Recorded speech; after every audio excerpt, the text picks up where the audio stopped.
The Whispering Pines of Memory. Chapter 1.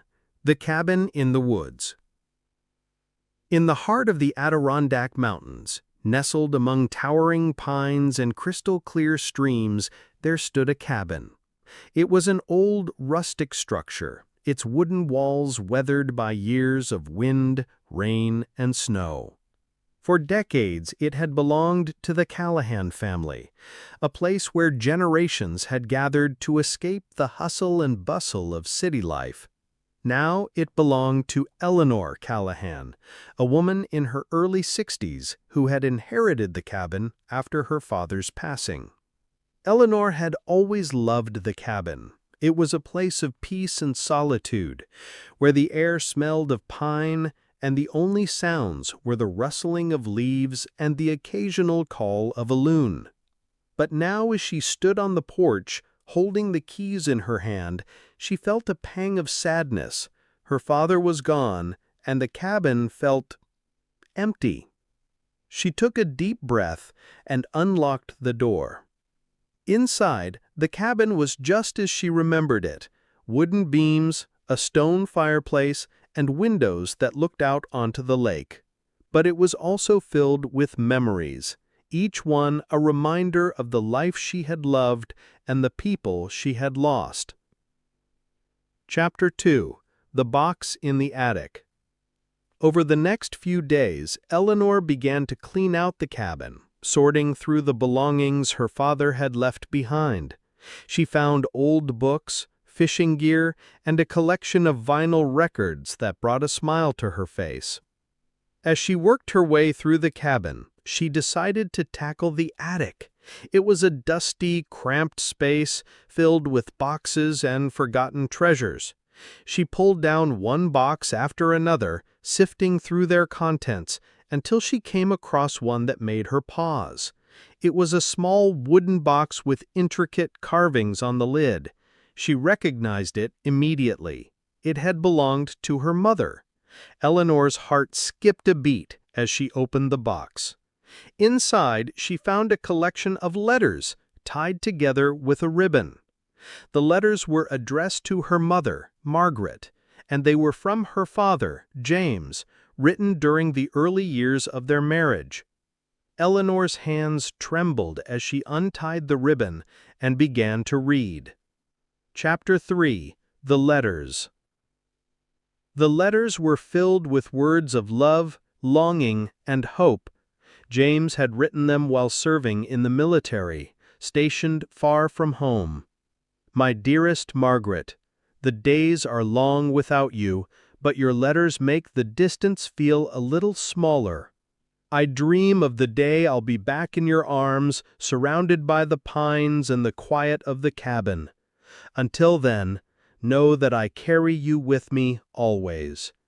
Yours forever, James. Eleanor read each letter, her heart swelling with emotion. She had known her parents' love story, but reading the letters made it feel alive, as if the love they had shared was still present, still breathing. As she read the last letter, she noticed something tucked inside the envelope: a photograph. It was a picture of her parents standing in front of the cabin, young and smiling. On the back, her mother had written, "Our forever place.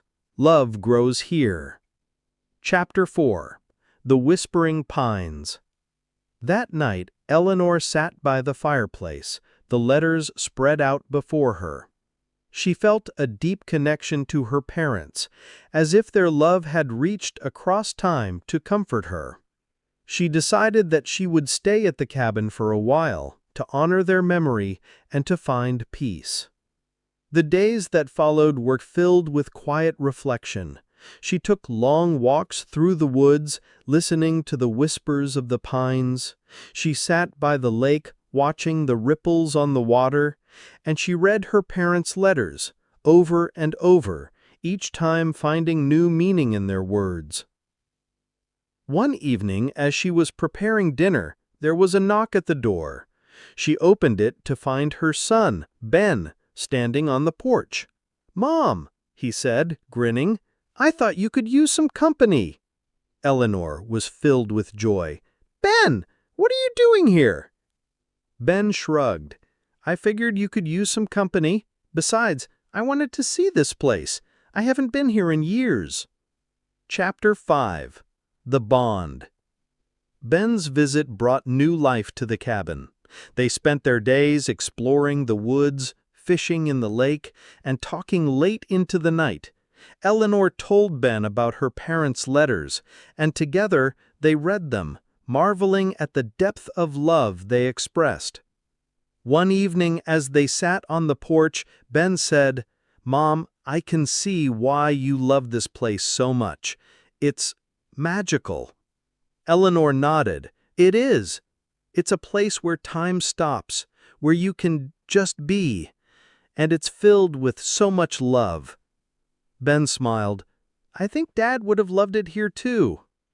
Eleanor's heart ached at the mention of her late husband, but she also felt a sense of peace. "He would have," she said softly. "But I think he's here in his own way, in the pines, the lake, the stars." Chapter 6. The Legacy.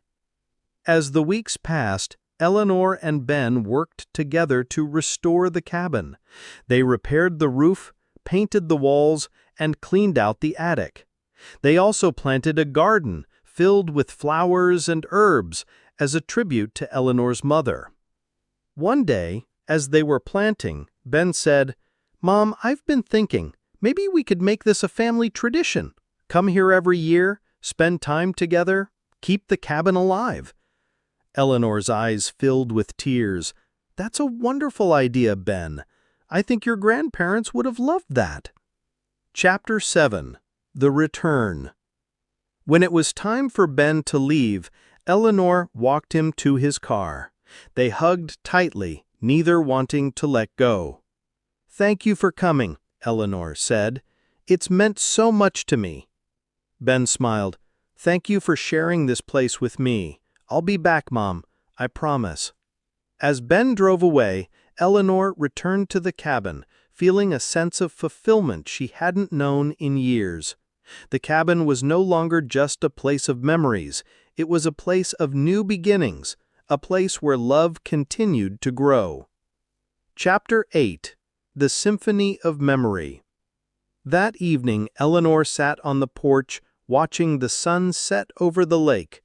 The pines whispered around her, their voices carrying the stories of the past and the promise of the future. She closed her eyes and listened, letting the memories wash over her. Her parents' love, her husband's laughter, her son's warmth, it was all here, in the whispering pines, in the cabin, in her heart. And as the stars began to appear in the night sky, Eleanor felt a deep sense of peace. She knew that she was where she was meant to be, surrounded by love, by memory, by the timeless beauty of the Adirondacks. The end.